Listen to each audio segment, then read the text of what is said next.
Libraries such as JMock, EasyMock and so on make it really quick and easy to make testables. No more having to spend lots of time laboriously creating a specific handcrafted testable for a suite of tests. No, you can just go in there and get the library to do it all for you. This is great in some ways. However, the problem is it's by reducing the bar in terms of ease of implementation, it also means that a lot more people are using mocking in a way these libraries in a way which is really quite dangerous. Why?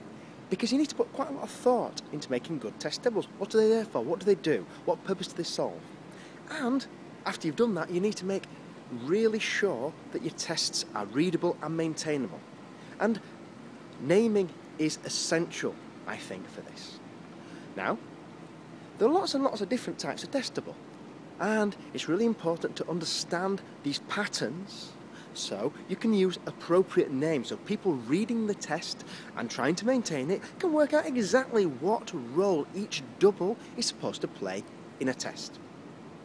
For example, if you just call it a class, you've got no idea whether the intention of mocking that particular interface was to do with setting expectations about behaviour.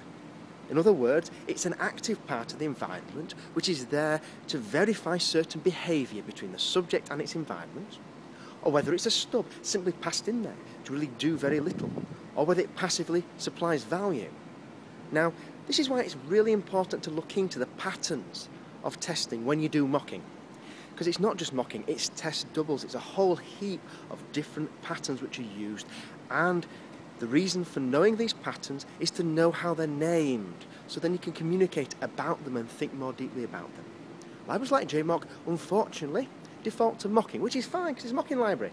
However, it's commonly used for other types of test double as well. So learn what they are, when you use them, and how to name them. Test patterns, great, yeah, you need to look into it.